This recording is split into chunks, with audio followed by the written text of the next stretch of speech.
Good morning. You are listening to Sumaya Ansari, your news anchor from Lavafara Media. Here we bring you latest updated news from around the world. News of 25th June 2020 are as follows.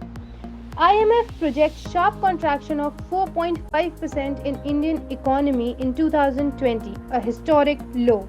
Washington. The International Monetary Fund IMF on Wednesday projected a sharp contraction of 4.5% for the Indian economy in 2020, a historic low, citing the unprecedented coronavirus pandemic that has nearly stalled all economic activities, but said the country is expected to bounce back in 2021 with a robust 6% growth rate.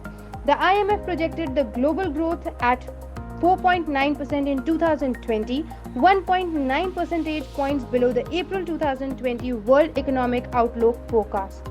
We are projecting a sharp contraction in 2020 of 4.5%.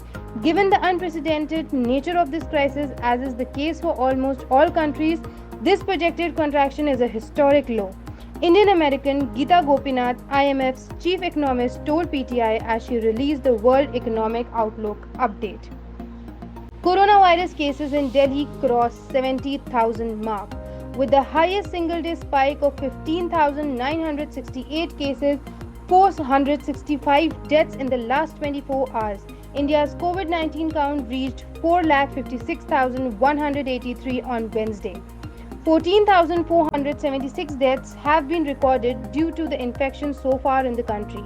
The count clouds 1,83,022 active cases and 2,58,685 cured, discharged, or migrated patients. 25 COVID-19 deaths, 572 new cases reported in Gujarat in the last 24 hours.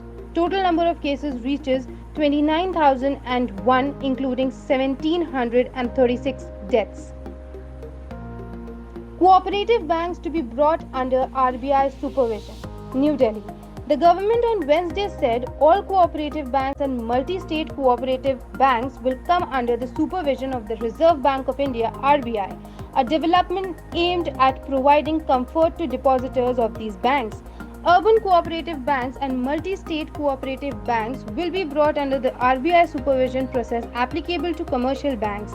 Information and Broadcasting Minister Prakash Javadekar said while briefing media about the cabinet decisions, depositor will be assured his money is safe, he said. He said an ordinance in this regard will be promulgated. There are about 1,482 crore urban cooperative banks and 58 multi-state cooperative banks with a depositors base of about 8.6 crores. The decision assumes significance and lakhs of depositors facing problems after a scam in the multi-state Punjab and Maharashtra cooperative banks. Earlier, the cabinet had approved amendment to Banking Regulation Act to strengthen cooperative banks and avoid PMC bank-like crisis. The army chief today visited various forward areas in eastern Ladakh and took stock of the combat preparedness in the region. Jen Narayan's visit comes amid the bitter border standoff with China. The Chief of Army Staff reviewed the overall security situation in the region and also visited an army hospital where 18 soldiers injured in the clash in Galwan Valley on June 15 are undergoing treatment. The Union Cabinet today opened up space assets for all approved setting up of new space board in space. In space's structure and other details will be working out in the coming days, Minister of State for Space Jitendra Singh said at the cabinet briefing. The cabinet decision to open up access to space assets to those beyond the government is in line with the announcement made by the Finance Minister Nirmala Sitharaman. That's all for today. I, Sumaya Ansari, will come with new updates tomorrow. Stay tuned with us. Have a great day ahead. Thank you.